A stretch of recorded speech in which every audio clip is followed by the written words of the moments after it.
Welcome back. We're continuing on our lecture on emotions and stress, moving into the second part of our lecture, looking at the brain structures involved in emotion, which is commonly referred to as the limbic system.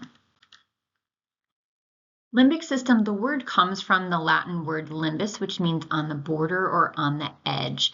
So this is a collection of structures, right? Lots of different brain structures that are in between the cerebral cortex and the brainstem. So in that kind of borderland region that seem to play a role, a large role in our emotions. There is controversy over which structures exactly belong in it. There's actually probably about a dozen different parts of the brain that are very strongly involved in our emotions, but we're going to focus on 8. Okay. So you can see a few of them here. So the hypothalamus, the thalamus, the amygdala, the hippocampus, and the cingulate cortex. We're going to focus on a few of those in part 1. Let's start with the hippocampus. So we learned about that when we did learning and memory. So we know it's really important for learning and memory, especially converting those short-term memories, which only last maybe up to a couple of minutes, into long-term memory. So being able to actually distribute it into your brain. Remember, we think that long-term memories are distributed out in the cerebral cortex, although there's some uncertainty because with patient HM, he couldn't remember things in the 2 years before his surgery. So some people say, well, memories from the last couple of years are still in the hippocampus. We don't know because he was on those medicines. Why is the hippocampus important for emotions? Our past experiences, which are coded as our memories, help us to interpret and assess current sensory inputs. An example, when I was a real little girl, we had a gardener snake that lived underneath our little front walk in our garden. And the first time I ever saw it, and my mom was out in the yard with me and she said, "Oh, that's a gardener snake. They're totally harmless. In fact, we love it because he's going to keep down pests. So this is a friendly little snake." So my emotions associated with gardener snakes, though they may startle me when I lift up the lid on the compost if they're warming themselves in there, although they may startle me, I don't have an aversion to them. I don't have a disgust. I don't really have a fear of them because I have this memory from when I was young of this is harmless to you. It's actually beneficial to us. But that might be very different from a lot of other people. And if you're afraid of snakes, I'm really sorry. I used a snake instead of a spider because I'm actually really afraid of spiders. So I'm sorry if you're afraid of snakes. But so our past memories really condition us about how to interpret current events. So the hippocampus is going to be important. The thalamus is, of course, going to be important. So we have a couple of views here, one where that's that kind of three-dimensional view, and then a coronal view as well. So we've got superior and inferior here. We've done a slice down the middle of the brain. And I just want to remind you that the thalamus, we've got one on this side and one on that side. So when we did all our wiki sticks neural pathways, remember so many of the sensory inputs went through the thalamus, all except for smell have to go through there before they go to any cortical areas for consciousness. And the thalamus is what decides what things we pay attention to and what things get suppressed. So are you hyper aware of the guy over in the corner of the bar who is staring at you? And if so, is it a positive thing because he's cute, or is it like a creepy, weird, negative thing that's giving you the heebies? Right? How much are you cued in and paying attention to different stimuli in your environment? Which stimuli are you paying attention to? And that's going to be associated with your emotions, depending on what's going on. Next is the amygdala. So this is a relatively new structure for us in this course. It's located very close to the hippocampus. So it's this structure in yellow here, right, kind of at the end of the hippocampus, also in the temporal lobe, kind of within the temporal lobe. And we know it's very important for emotional processing. It's very involved in fear. So when people are afraid, it really, really lights up.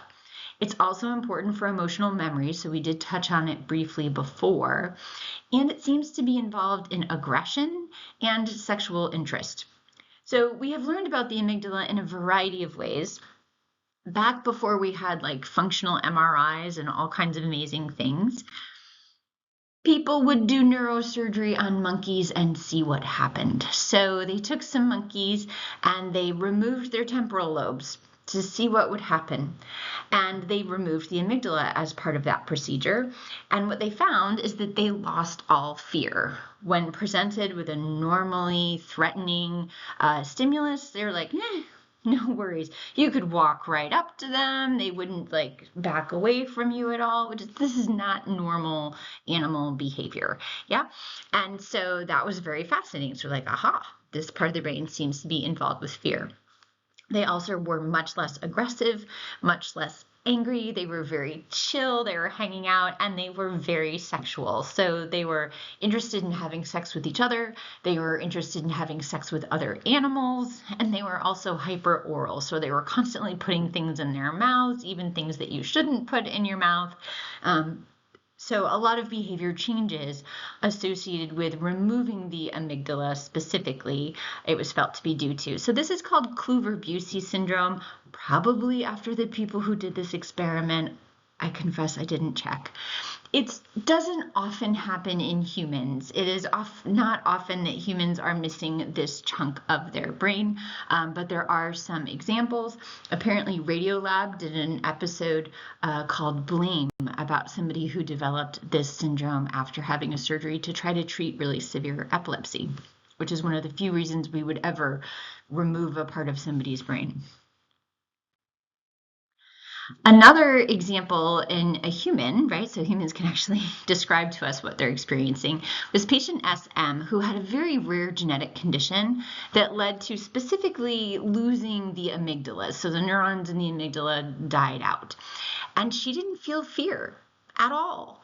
They took her to a haunted house that was really good, and she found it exciting and thrilling, but none of it was scary. They took her to a pet store and had her hold snakes, and then like the person at the pet store said, no, don't put your hand in, that's a tarantula, it'll hurt you. So like she just had no fear at all. Now you can imagine evolutionarily this would be a bad thing, right? To not be afraid of things that could be very harmful to you. So right, it's not a good thing to not have fear. But she was still able to feel joy. She was still able to find America's Funniest Home Videos just as funny as Control Subjects, still able to feel anger and still able to feel disgust. Interestingly, she was also found to be resilient against being traumatized by difficult experiences. So she was mugged at knife point. She was in a park sitting on a bench. Somebody held a knife to her throat, stole her purse or whatever. And although she was just mad, right? She was upset and mad, but it didn't make her fearful or afraid at any point during the encounter or afterward. In fact, the very next day, she walked by the same park bench, she sat on it, like she had no kind of traumatic, fearful experiences associated with that event. So it seemed that the amygdala might be involved in PTSD or post-traumatic stress disorder, where people have a lot of trouble with re-experiencing or hypervigilance or a lot of difficulty after a traumatic event. Okay, next structure is the hypothalamus. So hypo means under or less than, thalamus, thalamus. So here's our thalamus here. And then the hypothalamus is this area right below it. It's not a very visually distinct area. You can see they've just kind of shaded it in kind of this blue color here. And you can think of the hypothalamus as a connection between the brain and the physical body in many ways.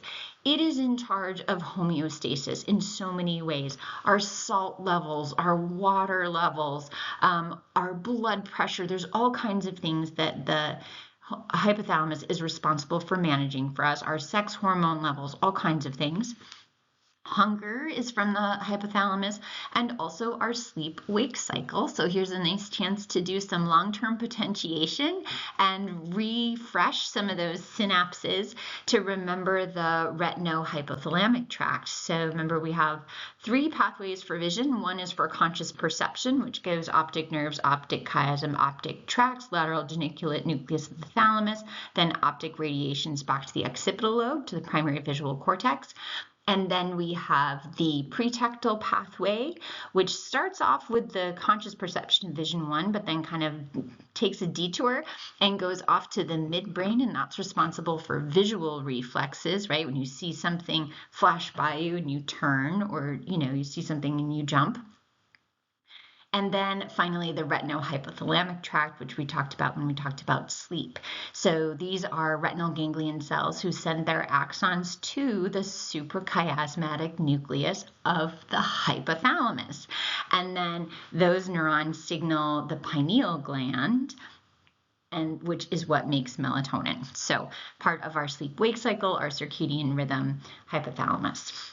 Hypothalamus also controls most of our endocrine system, which is our hormone system. And as I mentioned before, it's going to be this connection between the brain and body, and it is what causes most of the physical body responses that occur with emotions. When you're nervous and your stomach feels queasy, when you get embarrassed and your cheeks flush, thank your hypothalamus. And one of the main ways it does that is it activates the autonomic nervous system. Very often in those situations, it's activating the sympathetic nervous system.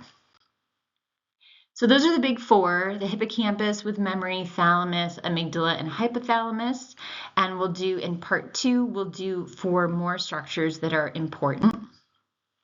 So here's a summary of the first 4. So hippocampus, remember memories, which we use to interpret current events and then project what is likely to happen. Do I need to be afraid? Should I be worried? Should I be excited? Is something good going to happen? Something bad going to happen?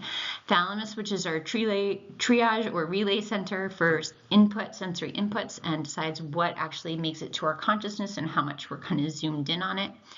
Amygdala for emotional processing writ large, like just in general, but it also seems really important for fear. And remember SM, who wasn't afraid of anything and also seemed resistant to PTSD. And it also seems involved with aggression and libido or sex drive. And then the hypothalamus, which is that bridge between the brain and the body and physical responses that happen, controls homeostasis and most hormones in our bodies, and is responsible for those physical responses to emotions. That's 23B.